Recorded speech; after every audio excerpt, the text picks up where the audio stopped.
I woke up to a noisy commotion outside. Being someone with terrible morning moods, coupled with last night's drinking, I shouted at the top of my lungs without even opening my eyes. "Shut up, all of you!" After my outburst, the world fell silent. When I finally opened my eyes, I found myself surrounded by a circle of unfamiliar faces. I counted roughly 7 or 8 heads. I didn't recognize a single one. "Who are you?" I asked. Were these my relatives? Why didn't I know any of them? Suddenly, a husky male voice spoke from beside me. "All of you, please leave." I was thunderstruck. Wasn't this Tammy's crush? Why was he in my bed? No, why was I in his bed? The crowd shuffled out, leaving just the two of us in an awkwardly tense atmosphere. I bit my lip and decided to break the silence first. "Shouldn't you explain what happened last night?" Edward York, Tammy's crush, glanced at me coldly. "You're asking me?" He sneered. I knew I was in trouble. He laughed sarcastically. I've never seen anyone gift strong liquor and then proceed to get completely sloshed. I felt so embarrassed I could dig a hole and bury myself. Was it too late to disappear? Why didn't you try to stop me? I mumbled, averting my gaze in shame. Edward buttoned up his shirt with one hand, his eyes scanning me up and down. Could I have stopped you? He had a point. After all, I was a black belt in Taekwondo. Someone like Edward, I could take down 1 or even 2 of his kind easily. "Get up first. We'll settle this later." With that, he turned and entered the bathroom. I frustratedly ran my fingers through my hair. What a mess. Wasn't I supposed to apologize? How did we end up in bed together? As I was berating myself for blacking out after drinking too much, there was a knock at the door. Edward didn't hear it from the bathroom, and I was debating whether to answer it. The door opened from the outside. "I'm Edward's mom," Mrs. York peeked in with a smile, holding a set of clothes. "I saw that your clothes were ruined. These are Edward's sister's clothes, brand new. You can change into them for now." I was mortified but had to put on a grateful face. "Thank you, Mrs. York." Edward practically dragged me out of the room. His relatives had all left, and I secretly breathed a sigh of relief. "Come here, let me have a good look at you." Edward's mum waved me over, unusually enthusiastic. I really didn't want to go, honestly, not at all. A hand pushed me from behind, and before I could look back, I found myself seated between his parents. "What's your name, dear?" Mrs. York held my hand, examining me from all angles, clearly delighted. Only, why did her gaze seem to have a hint of sizing up a potential daughter-in-law? "Summer," I replied, feeling extremely uncomfortable. While trying to handle his mum's questions, I was desperately thinking of ways to escape. Most importantly, Edward and I had absolutely no relationship whatsoever. His mum kept asking, and the questions were getting increasingly personal. I kept shooting desperate glances at Edward, silently begging for help. He, on the other hand, was calmly sipping his water. On my 5th glance towards him, he finally looked up and beckoned me with his finger. "Come here." My eyes lit up. I quickly escaped from his parents' interrogation circle. "My girlfriend is shy." "Mom, Dad, if you have any questions, you can ask me," Edward said authoritatively, putting his arm around my shoulder and flirting with me in front of his parents. "Who's your girlfriend?" I opened my mouth to explain, but his parents gave us that knowing look of experienced elders. Then, they left to buy groceries. "Edward, what do you mean? When did I become your girlfriend?" I was both angry and anxious, slapping his shoulder. Edward caught my hand and dangerously closed in on me, his predatory eyes making me nervous. "We've slept together, aren't you my girlfriend now? This is absurd." I couldn't be bothered with him anymore. I eyed the front door, ready to make a run for it. Edward quickly grabbed my collar. "Trying to run away?" He raised his hand and flicked my forehead. "Let go of me," I said, rubbing my forehead and trying to sound tough. Edward didn't take my words seriously at all. "What if I don't?" he challenged me. "Then don't blame me for getting rough." Next thing you know, I successfully subdued him with my Taekwondo black belt skills. Dusting off my hands, I strutted out of his house. After that day, my second meeting with Edward York took place at a restaurant. The tiramisu here is delicious.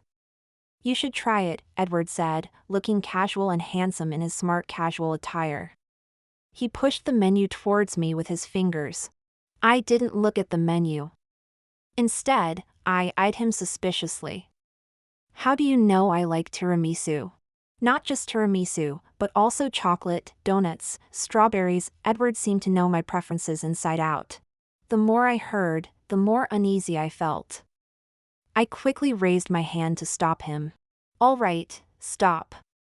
Have you been investigating me? I asked, giving him a cold stare. Being seen through made me feel very insecure. Edward's deep eyes gazed at me, then he smirked mockingly. The night you apologized, you clung to me and listed all these things. My expression froze, and my cheeks burned hot. That's enough, I said, forcing myself to keep a straight face. I'm not interested in you. Let's not contact each other anymore. Not interested, he repeated softly, his eyes roaming over my face. Then why did you ask for my WhatsApp? That was just, I looked up and met his beautiful, deep eyes. Then I looked down again, thinking of my anxiety over my best friend these past few days, feeling a knot in my chest that wouldn't go away. I didn't hear anything Edward said after that. What did you say? I suddenly looked up, blinking at him in disbelief. I won't go. He actually asked me to go to his house to meet his parents. He smiled with the corner of his eyes, looking like a fox. Don't you want to clear things up between us? I nodded quickly. Perhaps I seemed too eager, as Edward's handsome face twitched violently. After a long while, he finally spoke. They're convinced you're my girlfriend. They won't listen to my explanations, so you'll have to go in person. I glared at him angrily. If you hadn't said nonsense, would they have misunderstood? Would you believe me if I said we were caught in bed? I made plans to meet my best friend, deciding to be honest with her. Tammy, I struggled to organize my words, but Tammy interrupted me directly, biting on her straw with a pained expression. Summer, do you still consider me your best friend? Of course. I don't know why, but I felt very nervous. What's wrong? I asked timidly and cautiously. Tammy, like me, is a black belt in Taekwondo and has a fiery temper. She stood up angrily, slamming the table. Don't tell me you've got a man out there? Oh no! She must have seen me eating with Edward that time. But it was only from behind. At this point, I gathered my courage and told her that the man was Edward. Tammy fell silent. She stared at me intently. I didn't dare meet her eyes, shrinking my neck like a criminal waiting for execution. Good, very good, excellent. She looked at me with satisfaction and punched my shoulder, nearly giving me internal injuries. Well done. As expected of my best friend, so efficient in chasing men. I was confused. From Tammy's explanation, I learned that Edward was her brother's classmate. She thought he would be suitable for me and used the opportunity of us playing games to get me to ask for his WhatsApp. She was even worried I wouldn't do it, so she used the excuse that he was my favorite male celebrity. I really appreciate how much trouble she went through. Learning the truth, I was stunned. Edward's call came through. This was the 10th call he had made to me today. He was still trying to persuade me. I replied half-heartedly, I'm very busy, I don't have time. Busy drinking coffee? Am I hearing things? I was clearly using my right ear to take the call. How come he sounds like he's whispering in my left ear? I turned my head in confusion, and Edward's handsome face suddenly appeared in front of me. How are you everywhere? I stammered. Looking back, I saw that my good friend had already run away. Just passing by, he said, bending down to sit. There was so much space, yet he chose to squeeze next to me in one seat. Did he think I'd believe his nonsense? I have something to do, I'm leaving, I said with a forced smile, getting up to leave. Trying to run? The man grabbed my hand directly. My parents are outside. Come on, let's talk about life and dreams. Everyone tacitly agreed not to mention that day's events again. After much persuasion, Grace York finally accepted the fact that I wasn't her son's girlfriend. Yet she still hadn't given up on matchmaking. "Summer, it's getting late. Why don't you stay for dinner before you go?" she said, reluctant to let me leave. I could only accept. "Thank you, Mrs. York. That's very kind of you. It's no trouble at all. You and Edward can have a chat," she said, giving Edward a stern look before heading to the kitchen. Her exasperated expression made me chuckle. Soon, only Edward and I were left in the living room. "Cleared things up and now you're happy?" Edward's magnetic voice suddenly sounded close to my ear. My smile froze on my face. As I turned, I realized how near he was, his amber eyes staring intently at me. I hastily grabbed a cushion and stuffed it between us, scooting back a bit. "You didn't move away that night when you were drunk," he said, leaning in even closer, his handsome face right in front of mine. My eyelashes fluttered nervously. "Back off, don't get so close." I regretted staying. I shouldn't have worried about being polite. "Close?" He chuckled softly, deliberately blowing air at me. "It is quite close, isn't it?" My ears turned bright red. I tried to push him away, but he didn't budge. He smirked, looking as if he could see right through me. "Still trying to push your luck?" I rolled my eyes. But he had successfully provoked my competitive spirit. In the end, I managed to gain the upper hand with years of practical experience. Triumphantly, I pinned Edward's hands and playfully patted his face, asking, "Do you give up?" When Grace came to call us for dinner, she dropped her chopsticks in shock at the scene before her. I wanted to die of embarrassment. During dinner, I kept my head down and ate quickly. Grace was silent. Edward was quiet. But I knew both their gazes were fixed on me. "I'm full." "Thank you for the meal, Mrs. York," I said hurriedly. Ignoring Grace's attempts to make me stay, I grabbed my bag and rushed towards the door. I swore I never wanted to set foot in this house again. I made it to the main entrance in a flurry. I was just about to leave when the security guard appeared out of nowhere and grabbed my arm, pulling me back. "Miss, haven't you seen the WhatsApp group? The estate is on lockdown. No one's allowed to leave for now." I had a bad feeling about this. The kind security guard shoved his phone in front of my face to show me the message. "Go back inside. You can't stay out here in the estate," he urged. I felt like crying. This wasn't my home, where was I supposed to go? Reluctantly, I had to return to Edward's house. I hesitated for a long time outside his door, not daring to knock. Dejected, I leaned my back against the door. As luck would have it, the door opened. And I fell. Right into Edward's arms. Our eyes met, and Edward, startled, let go. I landed hard on the floor. Angrily, I got up, about to complain, but then thought better of it. I forced a smile and pushed past him. "Oh, hi. Were you going out? The estate's on lockdown." "I know," he said, the corner of his mouth curving into an amused smile. I coughed, looking at him expectantly. "So now you don't have to leave," Edward said, taking my hand and leading me to the living room. I felt a jolt of surprise. "What, you think you can get out?" he asked. "No, that's not what I meant," I said, looking down at our clasped hands and trying half-heartedly to pull away. "Summer, you're back." I was so worried. "I was just about to ask Edward to go look for you," Grace said, coming out of her room with a concerned expression. She glanced down and noticed our joined hands.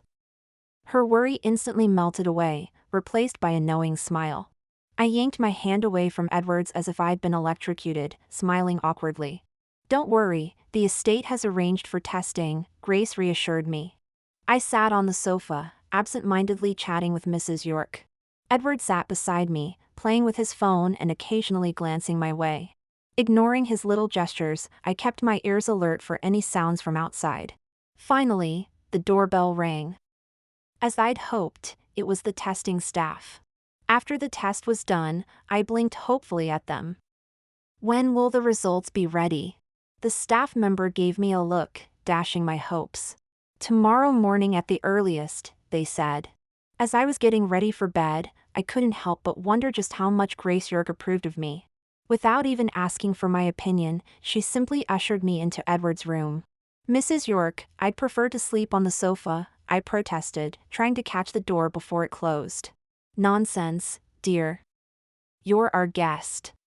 We can't have you sleeping on the sofa," Mrs. York firmly refused. So sleeping on the sofa wasn't acceptable, but sharing her son's bed was? I stood at the doorway, feeling utterly helpless. Finally, I turned to Edward. "Hey, aren't you going to say something?" Edward was lounging on the bed, arms folded behind his head. "What's there to say? The bed's big enough. Sleep wherever you like." I plopped down on the floor, feeling thoroughly miserable. Soon enough, Edward was standing in front of me, offering his hand. "Come on, get up. The floor's cold." I dodged his attempt to help me up. "Leave me alone. Stay away from me." I was angry, and a bit flustered. These people had kindly taken me in, I could hardly go about punching his mom, could I? "Go wash up and get in bed," Edward insisted, forcefully pulling me to my feet despite my protests. I swatted his hand away and leapt back, crossing my arms defensively. "I suggest you abandon any dangerous ideas. Otherwise, I'll beat you so badly your own mother won't recognize you." I warned him, feeling rather smug about my threat. Some mistakes only need to happen once. If he dared lay a finger on me tonight, I'd make him regret it. A flicker of surprise crossed Edward's face. He took a step towards me, then another, before stopping just short of where I stood. I had already planned out exactly how I'd deal with him. But then he simply reached out and flicked my forehead. "You're not drunk tonight, are you?" I was completely baffled by his reaction. "You take the bed." "I'll sleep on the floor," he said. "Are you sure?" I asked, not quite believing him. "What's the matter? Can't bear to be apart from me?" "We could always share the bed," he teased. "Don't even think about it," I exclaimed, diving onto the bed and claiming it as my territory. As I lay there, pondering how to get through this long night, there was another knock at the door. Could it be? Had his mom had a change of heart and come to let me out? Filled with hope, I scrambled to open the door. Oh, his father accidentally spilled some water on our bed. "I've just come to grab a spare duvet," Mrs. York said with a smile, squeezing past me and making a beeline for the freshly made bed. She snatched up Edward's duvet and dashed off. I strongly suspected this was all part of her plan. A few moments later, Edward emerged from the bathroom with a towel wrapped around his waist. I crawled over to him and tentatively suggested, "Don't you want to go and get it back? Would that help?" Edward asked, eyeing me skeptically. I resigned myself to my fate and carefully drew an imaginary line down the middle of the bed. Just as I was starting to drift off, I felt Edward's presence beside me. "Asleep yet?" His deep voice was particularly alluring. "Aren't you going to wash up?" My eyelashes fluttered slightly. I should have known he was up to no good. If I didn't knock him out cold, there was no way I'd get any decent sleep tonight. But Edward, anticipating my move, pinned me down, duvet and all. "You little wildcat," he chuckled, using his free hand to give my nose a playful pinch. "If you don't want to wash up, that's fine. I don't mind." Then he pulled me, still cocooned in the duvet, into his arms. "Edward York!" I protested, feeling thoroughly trapped. "Let me go this instant." Edward glanced down at me, issuing a casual threat, "Keep squirming and I'll kiss you." After all that fuss, I eventually succumbed to exhaustion and fell asleep. When I woke up the next morning, Edward had already gotten up. After breakfast, we learned that the lockdown in our neighborhood had been lifted. I nearly wept with joy. I thanked Mrs. York and made a hasty exit. Edward stubbornly insisted on walking me home. I adamantly refused. "You can go back now," I told him. "Watch out," Edward grabbed my arm, trying to pull me back. Unfortunately, he was a split second too late. In that instant, pain shot through my ankle and radiated throughout my body. To my dismay, I'd been hit by a car. Edward rushed me into the hospital, cradling me in his arms. In just a short while, my right foot had swollen up like a balloon. The middle-aged doctor calmly examined my foot, turning it this way and that. I was in so much pain, cold sweat beaded on my forehead. I buried my face in Edward's chest, whimpering loudly. "It'll be over soon," he soothed me in a voice one might use for a child. My body stiffened, my heartbeat drowning out the pain. "How is it? Is it serious?" Edward asked the doctor while comforting me. The doctor propped my foot up on a chair and applied some anti-inflammatory ointment. "Fortunately, there's no bone damage. I'll prescribe some medication. Apply it regularly, and once the swelling goes down, you'll be fine." Hearing the doctor's words, Edward's tense body visibly relaxed. He seemed even more nervous than I was. "I'll go pay and get the medicine. Will you be all right on your own?" Edward gently pulled me away from his chest, his dark eyes brimming with tenderness. In that moment, my heart leapt to my throat. I wasn't sure if it was from gratitude or something else. I nodded awkwardly. Edward set me down on a bench in the corridor. Only after he had walked away did I let out a sigh of relief. Damn this heart, why was it beating so fast? "Your boyfriend is so sweet to you, miss," the young nurse teased with a smile. "When he rushed in carrying you earlier, we were all startled. We thought it was something really serious." Faced with the nurse's playful remarks, I blushed. It was all Edward's fault for overreacting. "Your boyfriend's back," the nurse said. "He's not," I began, belatedly realizing what I was about to say. "Isn't it a bit late for explanations?" Edward said, draping an arm around my shoulders and smirking at me. I decided not to argue, considering how kind he'd been to bring me to the hospital. I tried to shrug off his arm. Suddenly, I felt weightless, and I quickly wrapped my arms around his neck in surprise. I shot him a reproachful look. "What are you doing?" "Taking my girlfriend home," he said, raising an eyebrow with a dazzling smile that made me dizzy. I lowered my gaze shyly, mumbling, "I haven't agreed to that yet." This made Edward laugh heartily. "Tammy, can I ask you something?" I lay on my bed, bored out of my mind. On the other end of the call, my best friend was playing a game. "What is it?" she asked distractedly. Well, I hesitated as the words reached my lips. Tammy lost her patience. "Can you just spit it out like a normal person? What do you know about Edward York?" "What? Edward York?" Tammy seemed to smell gossip. She tossed aside her game controller, her face filling the screen. Excited, she asked, "Are you two together? When did this happen? You've been keeping quiet, haven't you? Even from me?" I retreated under her barrage of questions. "Don't be ridiculous, there's nothing going on." Tammy gave me a look that said, "Do you think I'm an idiot?" I had to promise her repeatedly that if anything did happen, she'd be the first to know. Only then did she seem satisfied and tell me what she knew about Edward. Bottom line is, he's a good guy. Worth pursuing. Just then, Edward's call came through. He was actually at my house. "Why are you here?" I asked. It was Monday, didn't he have work? I had to admit, after that day, my attitude towards Edward had changed. For instance, now, seeing him made me inexplicably happy. Outside the door, Edward stood in casual light gray attire, tall and long-legged. His deep eyes met my smiling face, and he paused for a moment before leaning in mischievously to pinch my cheek. "Not happy to see me?" he teased. I froze, worried he might misunderstand. "No, that's not." As soon as the words left my mouth, I realized I'd fallen into his trap. Edward, having got the answer he wanted, was in high spirits and wasn't about to let me off. "You missed me," he said confidently, unexpectedly tilting my chin up and planting a kiss on my lips. "I missed you too." His lips were cool against mine, and my heart raced. How could he just kiss me like that?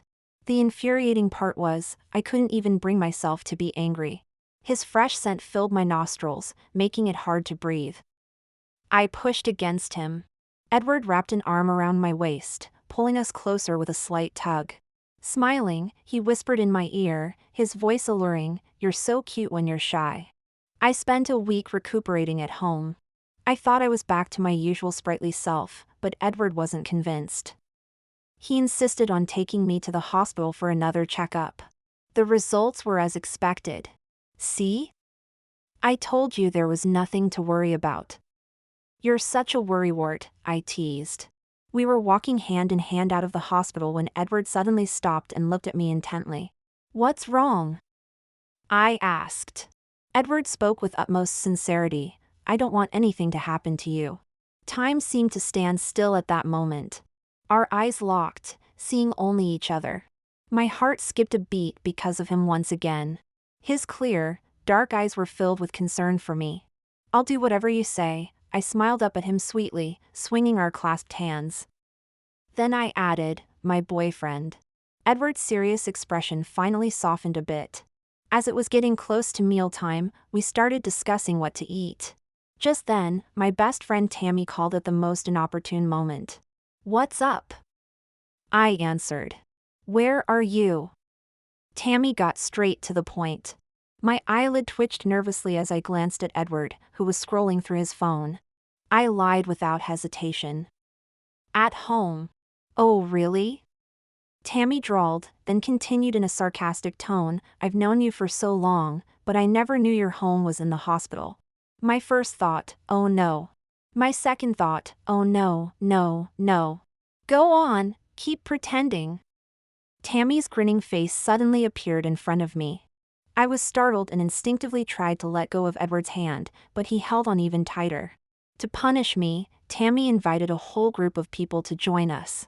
At the dinner table, after having a few too many drinks, she fiercely warned Edward. Listen here, York. If you ever mistreat our summer, I'll make sure you can never have children. Oh sister, there's no need to go to such extremes for my happiness. I secretly observed Edward's reaction while Tammy flung herself at me, wailing dramatically. I'm the only single dog left now, she cried. Dating didn't change much in our daily lives, we still went to work and came home as usual. But now, there was an extra person to think about. Do your business trips usually last this long? I asked glumly, leaning on the windowsill. 2 months into our relationship, and my boyfriend had been away for a month and a half. Edward sounded a bit out of breath. Do you want to see me right now? To ease his mind about work, I lied. No, I don't. You don't? My heart leapt into my throat. Then I'll head back? My brain froze for a moment, but my feet were already rushing out of the room.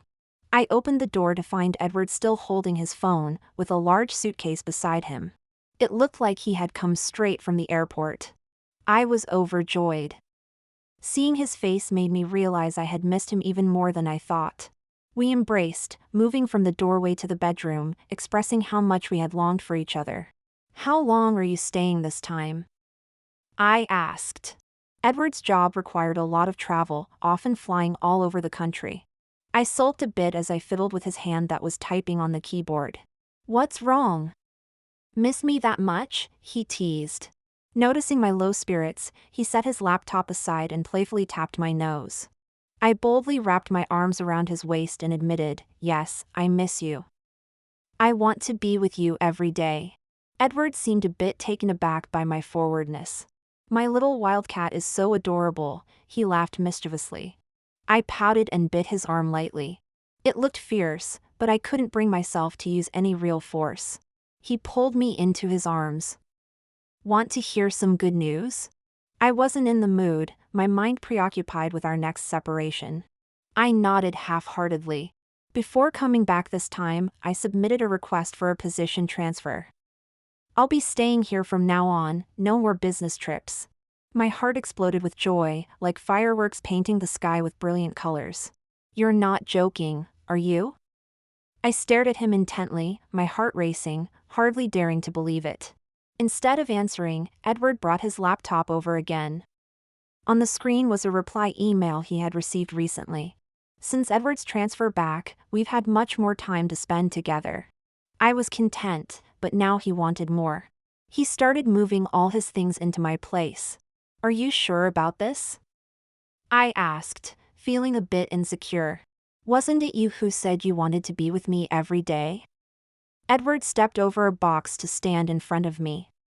Or were all those things you said before just lies? No, that's not it. I tried to explain, lacking confidence. Edward said nothing, just looked at me silently, waiting for me to continue. I can't cook, and I'm not good at taking care of people, I admitted. My mom had often criticized my poor self-care skills. She would say, if a girl can't even take care of herself, how will she manage a family in the future? Before meeting Edward, I had never taken it seriously. But today, seeing him in my home, I suddenly felt afraid that he might find me lacking. If you can't cook, I can. If you can't take care of people, I can do that too, he reassured me. Thinking about it, I realized that in our relationship, Edward had indeed been the one taking care of me. As for cooking, I hadn't tried his yet. We were too exhausted from moving to cook at home that day. However, on my birthday, Edward prepared a feast. I was quite impressed. Did you do all this yourself? I asked. Yes, he replied. So when you sent me to collect the parcel, it was to surprise me? My eyes welled up with tears. How could I not be touched? Edward untied his apron, and I leapt to hug him, feeling even more emotional. Edward was truly a fantastic cook. The food was so delicious it brought me to tears. Is it not good? Edward furrowed his brow, picking up his fork to taste the fish. It's wonderful, I sniffled, swallowing a mouthful of food. With watery eyes, I gazed at him intently. I'm afraid you'll spoil my palate. What will I do if we ever part ways? Don't be silly, Edward's expression darkened slightly as he grabbed a tissue to wipe my tears, comforting me gently. We'll never part, then. I froze, tears suspended on my cheeks. Did he mean what I thought he meant? What do you mean? I clutched his hand, feeling incredibly nervous. Are you proposing to me? Edward hadn't followed my leap in logic. After a moment's pause, I understood. I had let my imagination run wild. With Edward's attentive care, I noticeably gained weight. I only bought this dress last week. I exclaimed. Standing in front of the mirror, I had to take several deep breaths before I could squeeze my tummy into it. Edward hugged me from behind. You're not fat, you feel just right. I blushed and pushed his hands away. Try this one, he suggested. It was a box I hadn't seen before. I glanced at him suspiciously, intrigued by the mystery. Inside the box was a long, emerald green dress. How did you know green is my lucky color? I asked, surprised and delighted. I couldn't wait to try it on. The size was perfect. What kind of boyfriend would I be if I didn't know that? Edward smiled. I twirled in front of him, laughing. Does it look good? It looks beautiful, Edward nodded without hesitation, the admiration in his eyes making me grin. After a moment of joy, I felt something was odd. Why are you suddenly giving me a dress? He had given me many gifts before, but they were mostly practical items. This was the first time he'd given me a dress. I couldn't help but be curious. Didn't you say you were getting moldy staying at home? Let's go on holiday during our annual leave. A spontaneous trip was truly exhilarating. I wish this moment could last forever, I sighed. I was lounging on the hotel rooftop in the dress Edward had given me, watching the sunset. Suddenly, I felt something cool slip onto my finger. Summer, will you marry me? Edward's sudden proposal caught me off guard. I said yes. How could I not when he'd been so thoughtful, even choosing a ring with a green stone? I really did love him so much. Not long after we returned, we got married. Coincidentally, that very night I discovered I was pregnant. Wow, darling, you're amazing. I exclaimed, planting a kiss on Edward's cheek. Edward stared at the 2 red lines on the test in my hand. We're having a baby? It was the first time I'd seen him look so astonished. Yes, our family of 2 is becoming a family of 3, I said, snuggling under the duvet. You're going to be a dad. Edward's eyes glistened slightly. My love, I'll cherish you and our child even more.